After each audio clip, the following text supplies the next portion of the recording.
Welcome to Startup TV Boston. My name's Michael McCarthy, and I'd like to welcome our guest, Fred Hanna. Startup TV Boston was started at Harvard University, where I was a teaching assistant in the Entrepreneurship and Innovation class. Our final exam is students actually creating companies. Some of the students' companies this semester were so good, I said, you should all continue past the class, actually start these companies and look for funding. And that was when I decided to create Startup TV Boston to highlight and showcase the students from Harvard University. And I've expanded it for all startups in the Boston area, for people to see what brainchilds are coming out in this area, and also to showcase it to venture capital firms so that they're aware of good companies that are looking for funding. So Fred, I'd like to welcome you to our show. Thank you for having me, Michael. Happy to be here. And Fred, what inspired you to take the class at Harvard? Oh, well, I've taken classes there before, and it's just incredible quality education, not just education talking at you. The culture, the people, the talent in that room, in a course, is just infectious. It's contagious, being around those. I already had some ideas for companies. I needed a little bit of guidance in knowing which one to pursue, which one was the best idea, and possibly some people to advise me on it. And the talent was just somewhat I couldn't find anywhere else. So I took the course to kind of give me a better idea of which way to go. So we had a few venture capital guests. Mm-hmm.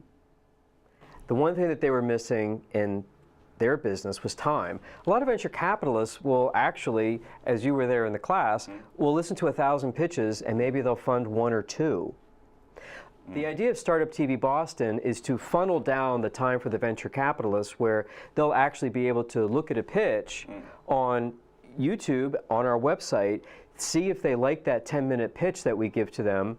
If they like it, then they invite you into their office and you pretty much go from there. Yeah. So I'd like to know is, could we listen to your pitch? Sure, yeah. Okay, let's cut off to the next camera and we're going to take a look at that. Do you wish you had an app to help you find the best doctors at the best price? Are you a healthcare provider that needs an app to showcase your practice or doctor network? Now you do with docdocgo. Hi, I'm Fred Hanna, creator of docdocgo. Docdocgo is an application that helps consumers find the best doctors at the best price. Want to hear more? Just stick around. The 10-minute VC pitch is about to start. Once upon a time, a man and woman in love had a baby. They moved in together, had the first baby, a little while later had a second, and then mommy and daddy got the bill. It was the same doctors, same procedures, same facility. So they wondered why the second one was almost twice as much as the first one. And it turns out, while mommy and daddy were busy between baby one and baby two, the hospital was busy renovating the maternity ward. Consequently, higher costs for patients. It's the same procedure. How do you know how much you'll be paying? We're not all in tune about what the facilities are doing to improve their facilities and passing on costs to us. How do we know how much we'll be paying? Just in New York, one facility has a mammogram for $130 and another for almost $2,000. Such a huge difference across the country in the same cities, the same procedures, have dramatically different prices. docdocgo is the application folks will be using to type in a medical service or treatment and search for doctors in the same area. It not only ranks doctors in the same area by cost, but also includes a quality indicator and includes doctors slightly outside the area. This guarantees savings in every search result. Like what Expedia and other platforms did for travel, where you can type in your destination and compare providers, compare hotels or travel amenities, docdocgo does for healthcare. A patient goes to a hospital and they charge them a certain amount. How do they know what other hospitals are charging? It's not as transparent. docdocgo knows the prices of all the facilities for any given procedure. the patient goes to docdocgo, types in that procedure, and we facilitate providing the best doctors at the best price. And the patient is never charged. We provide the cloud to the patient. We're bringing in the new revolution of cloud facilitated healthcare. So, a lot of people didn't used to care because many have and some still do have traditional healthcare insurance we all know, which I'll call the old way, where you go to the doctor, you pay a little, and insurance takes care of most of the rest. That's going away. These very popular plans called PPOs are being dropped across the country. Many of us will have the new way, an HSA, a mandatory health savings account, where we'll deposit some of our pre-tax income and use that to pay for the first several $1,000s of all medical expenses. Once you've paid $2,000 to $3,000 for an individual and $4,000 to $5,000, maybe up to $7,000 for a family, then insurance kicks in and starts helping to pay for any bills after that, called the deductible. And if you haven't saved up enough to meet your deductible, you're paying out of pocket for everything until you meet that amount.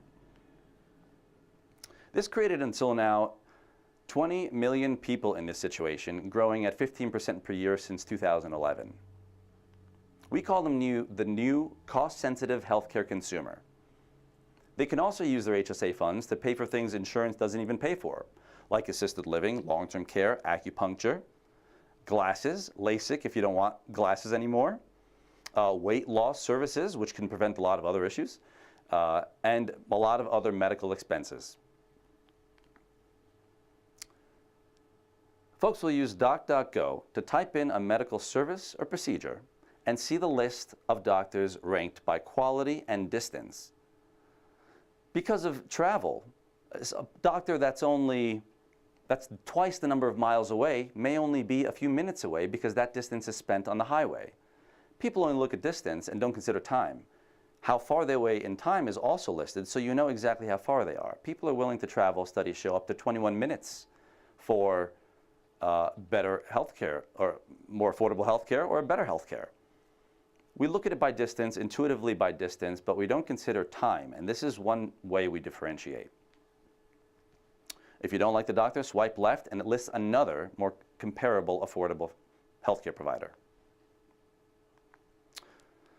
We're able to guarantee savings because we combine patients with this new liquid cash funds in their HSA with doctors who would rather give a cash discount than incur the overhead of chasing non-payment and possibly sending to collections. Our biggest competitor has only 6,000 doctors in their networks and their platform, and about half of 1% of this HSA market. This is the out-of-pocket spending is over a $416 billion industry. That's the amount in your HSA, plus any other out-of-pocket expenses you've paid after that across the country. Folks last year saved over $19 billion in their HSA at the beginning of the year. By the end of the year, they spent most, if not all of it, and then some more out of pocket. We help them make smarter choices and have transparency into where they're spending it, smarter choices on where they're spending it, so they can feel comfortable and confident that they provided the best possible health care at the best value for the whole family. And for that, we collect the 7% for the prepaid visit, totaling $1.34 billion. Now we're starting off smaller in Chicago and Illinois, so it's a much smaller area. That's the longer term vision. Immediately we're starting with dermatology and visits that are uncomplicated, colonoscopies, MRIs, things where you know you're scheduling a visit for a specific procedure and it's not likely to have a very different cost once you walk into the office. Very clear-cut, concrete visits. These plans will be much more popular with HSAs in the next 2 years. Here's what we'll be doing in that time to make us the most prepared company to meet the increasing demand of HSA patients. Our operational strategy and plan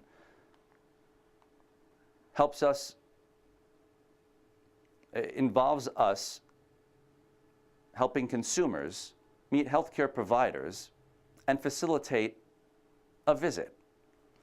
On the consumer end, they're comparing physicians. On the practitioner or healthcare provider end, they are adjusting their prices and booking appointments and accepting the appointments. In between is a very talented, experienced team setting up the platform for the patient registration, the one-time simple registration, and the searchability and the databases and all that information that goes into finding that best physician at the best price. In 3 phases, we'll be implementing this. The first one is R&D. We need to collect claims data. We need to know exactly how much physicians are charging for very particular procedures. Not only how much they're charging, but how much they actually get to get paid. Sometimes they charge a certain amount, but only expect to receive a certain amount. If we cut to the chase and just charge the amount they expect to receive, the patient pays for that amount upfront, same day, and that provides savings to the patient, and it facilitates the physician's practice. The second phase will be continuing to develop the platform and expanding it. Like I said, we're starting off in Illinois and Chicago, which has the greatest number of HSA users. So it'll be the perfect place to launch this. After launching, we're expanding operations into other markets. So our financial plan will involve $1 million upfront. $250,000 will be provided by us. We're bootstrapping the investors. Just to show we're committed to this, we have already started in January building the platform and compiling all of the claims data. We will be in the red for that first year for the $750,000 investment. And in the second year is when we break even. After 2 years, after that 8 quarters, we break even. Revenues start occurring in the second year. And then we'll continue expanding. And our marketing and promotion plan includes also 3 phases of creating awareness, promotions and ads, and increasing the reach. So these HSA patients also happen to spend in certain ways, in certain patterns. There are HSA groups on Facebook. We can have advertisements where they normally go, which is certain doctors that have already converted their practices into cash-only practices. We include testimonials from physicians who have had their practices improve dramatically from converting to cash-only practices. They accept HSA funds, and medicine is a profession where there's a lot of latitude. Doctors only change when they see other doctors changing.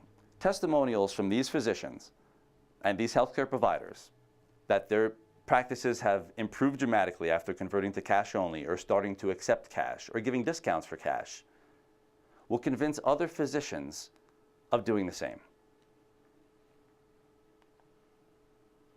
Our funding is a traditional C Corp structure. A total investment $750,000, and like I said earlier, $250,000 will be from us, the investors. 100,000 shares will be distributed, $50 each. And the founders have a 90% stake, 10% for the investors, which is 10,000 shares of the 100,000. Exit strategies, of course, we consider. We're not planning on an exit immediately, but we like to, in advance, optimize for the best for every possible scenario. So if we're optimizing for the best case scenario, an IPO, a buyback after the initial 3 years, or selling to a friendly buyer. Selling to a friendly buyer might be a challenge because nobody else that's that big is in this industry. So we likely wouldn't be bought out. Insurance companies are doing a very similar thing, but they're competing with each other, so their angle is not to provide this much transparency. We're open to working with the investors. We trust that venture capitalists in this industry have much experience. We look forward to hearing from them, to hearing what we think. We're running the company ourselves, but we are all ears in terms of any kind of coaching or directions or recommendations investors will have. We have a flat organizational structure. or myself, the CEO, and our Chief Marketing Officer, and our Chief Technology / COO operations, which is an internal role, marketing, which is external, and the CEO, which is responsible for the relationships and overall direction of the company.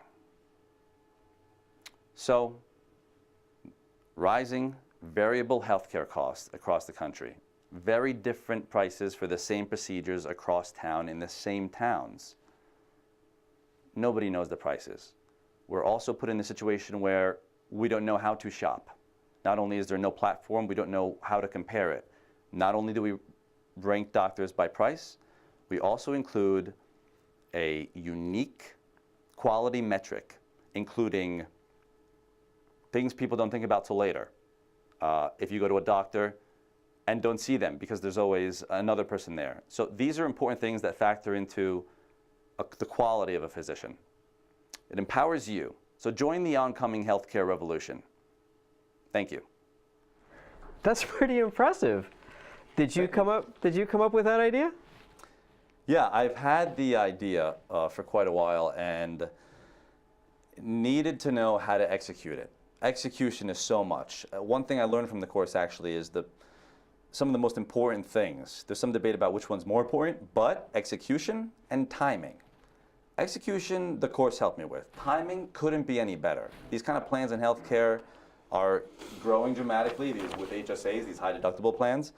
And now's the time. It's not the time a couple of years from now when everybody's already signed up. You got to prepare, learn early, learn from mistakes, and learn how to execute it, which is what the course helped me with. So I had the idea and needed to know how to get it done. So let me ask you this. I have a list of questions Oh boy. from venture capitalists Okay. because they want to know, is it going to be worth their time for them to bring Sure. you into their office? Yeah. Can I ask you some other questions? Sure. Yeah. Some of them are hardball. I bet. Okay. Let's start with the first one. This guy. Why are you the right person to be successful with this idea? Why Fred Hanna? Why docdocgo? Yeah, it's an excellent question. It's what probably the first thing you might ask. Everybody wants to know. Myself, I've had 14 years experience in a number of industries. Insurance, biotech, emerging biotech, medical office development, actually building it.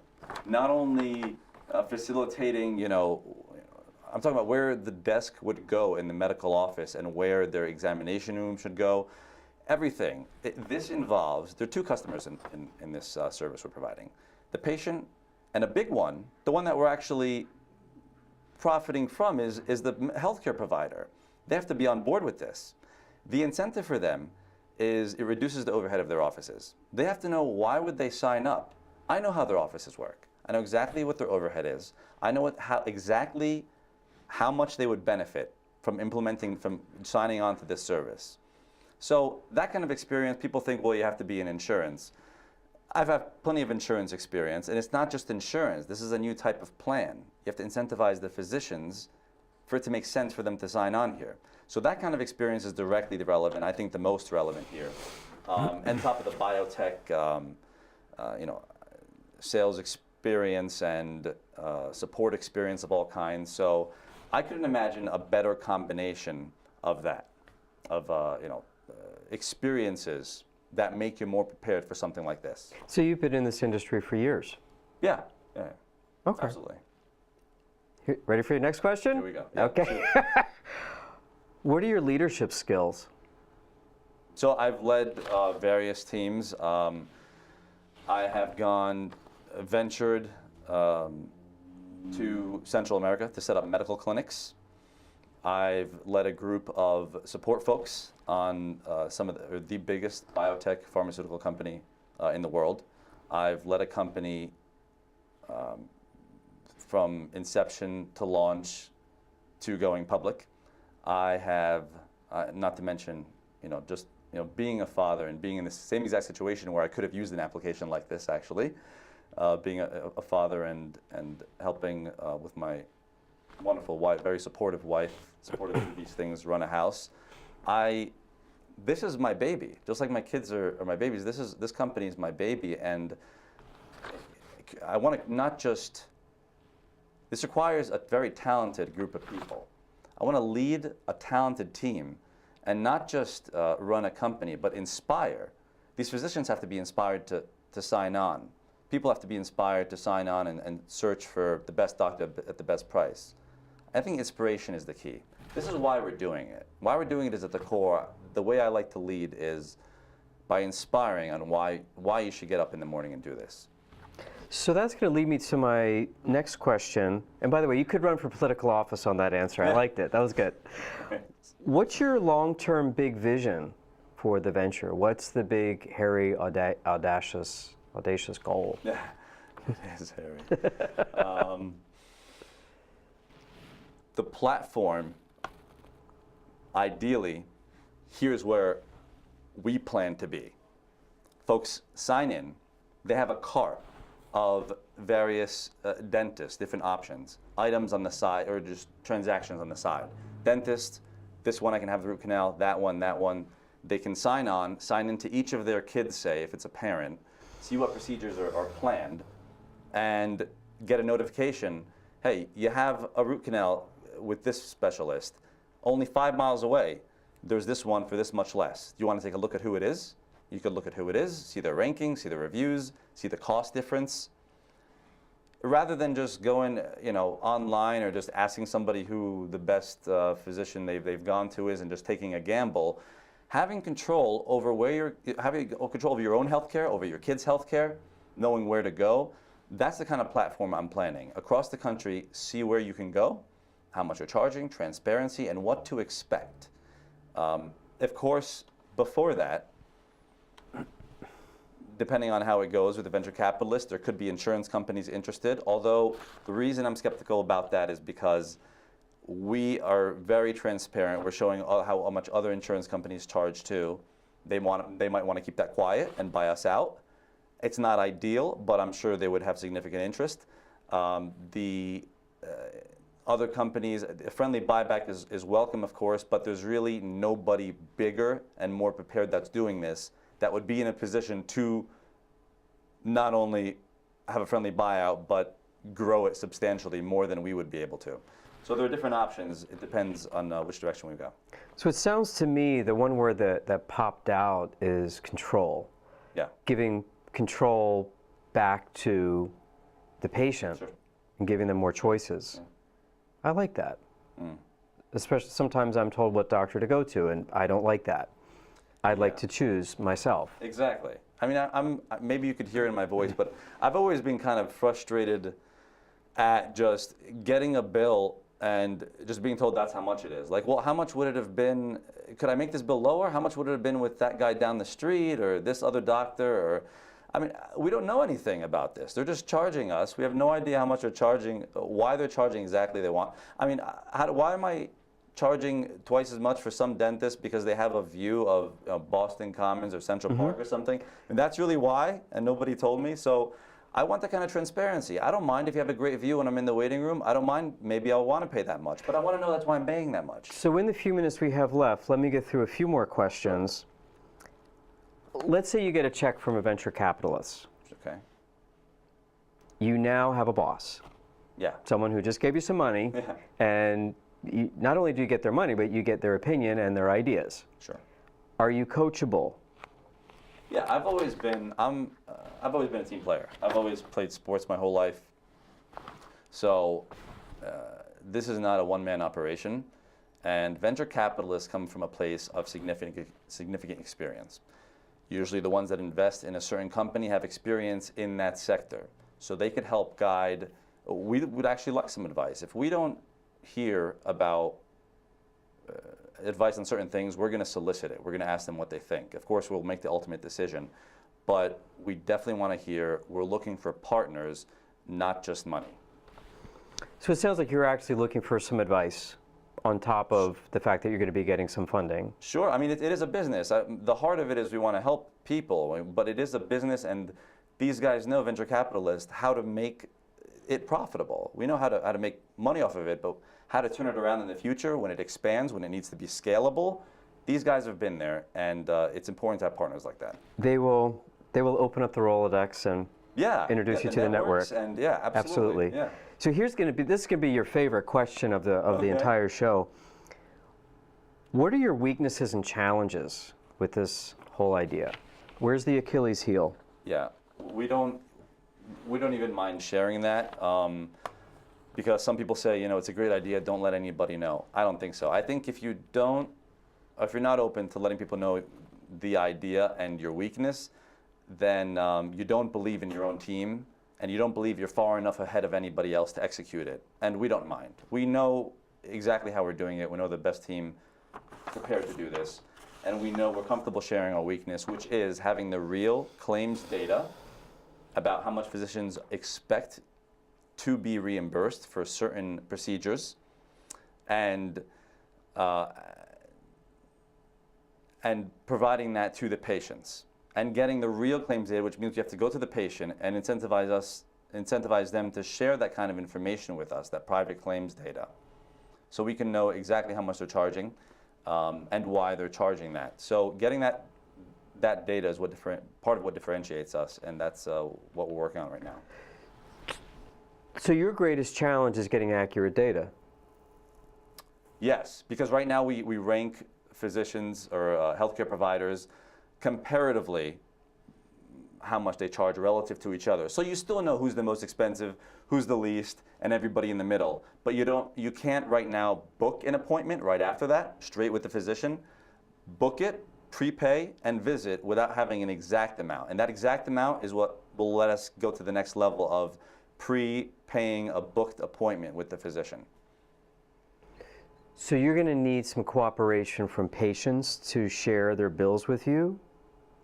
Are you going to need that? Or insurance private claims data, exactly, yeah. So right now, the way we're approaching it is from the patients themselves. And why would the patients want to share that with you? They're inspired to. People, in order to have to get on the platform, one of the first screen actually is typing in your email address and your name, and it could be anonymous if you don't want to share personal data. The next screen is strongly suggesting you input a code for a procedure you were charged and the amount you were charged at sign up. And it's 2 screens, and the next one you're signed on and you can see what everybody else was charged for different procedures. Some of it will be fabricated so people can get on, but we believe people, so far, we've had real data. There are some outliers. We know that those might not be real, but by and large, it's accurate data. It turns out people are just, honest when you ask them. Okay. So basically, people have an incentive to give you this information because the larger the database, the more accurate it is. Yeah, they're all in it. It's like Wikipedia. You figure, why would people populate the stuff with real information? It turns out people just sincerely want to have a legitimate database where they and others can go and see real data. I have a question about your wife. Yes. Yeah. Your family and loved ones, wife and children, Mm-hmm. Are they on board with the time commitment that this is going to take? Yeah, so I've already been spending some time on it, and they are very supportive. My wife actually just inquires about it sporadically. She just randomly asks me, how's it going, and she's personally interested in it. And some of my better ideas I've gotten from her. I mean, she has some great insight. Being a patient, having gone through these situations, she couldn't be any more supportive. She's wonderful. Well, if the wife's not on board, then it's not happening. Exactly. So that's a good thing. Happy wife, happy life. Yeah, That's funny. it's true. It's true, yeah. Let's talk about barriers to entry and competitors. What are your barriers to entry? You've got some big insurance companies that might not like this. What are your barriers? Right. They might not like it, but there really isn't anything they could do about it, except try to buy us out. But it's not a barrier because it's something we've already crossed. They can't prevent us from disclosing this kind of stuff. All they can do is try to prevent physicians from sharing their prices with other physicians, maybe in an effort to prevent price fixing, that kind of thing. But there's nothing. This is completely legal. It's legitimate. Of course, they could try that barrier, but we've already passed it, so I don't even consider it a barrier. Some of the real barriers is just the exact data, the accurate data, and right now the other thing is what really differentiates from others, the quality metric. It includes a number of industry factors that determine how good a physician is. So that's a barrier right now because it is, in our strategic profile, it is the determining factor that really differentiates us. And we need to know how much each factor contributes to how good a physician is, or you know, their rank. So right now, that's what we're determining. Okay. Let me ask you a good question you're going to like. Okay. Someone just came along and they want to give you a check, Yes. but they want that money to be used well. Right. What should the size of your first check be? What is the dollar amount? And how are you going to use it? Right. So it's $500,000 exactly, and it will be spent on logistics, marketing, travel, and development. It's 4 developers in the first year, and that's times how many hours in that year that they're spending time developing the platform and running the operations, and then the marketing endeavors, of course, to get in early, and that's how it'll be used. And of course, we're bootstrapping, so myself and the other 2 officers' income is not included in that $500,000. We're just bootstrapping that. So you're not asking for a salary in that 500? No, we're actually not getting a salary. We're investing not only the $250,000, but also not getting a salary. So. Good answer. Last question for you. Let's say everything goes great. Yeah. How much money is this company making in sales revenue 4 years from now? So in 4 years, it is. Yep, 4 years. In 4 years, it's 20 million, 35, 50 million. By 5 years. In 4, it's probably somewhere a little bit under that, 40 some odd. So you're looking at $40-some million. Yes. Beautiful. Sounds like a decent return. Fred, I appreciate you coming on the show and giving us some candid questions. Fred did not know what these questions were, and I didn't either. I picked them at random, and we had about 40 here. So thank you for coming on the show, and I'd like to have you come back in 6 months. Okay. And we're just going to touch base, see where you are, and if you have an interest in investing in an app, then come talk to Fred. Thanks, everyone. Take care. Thank you.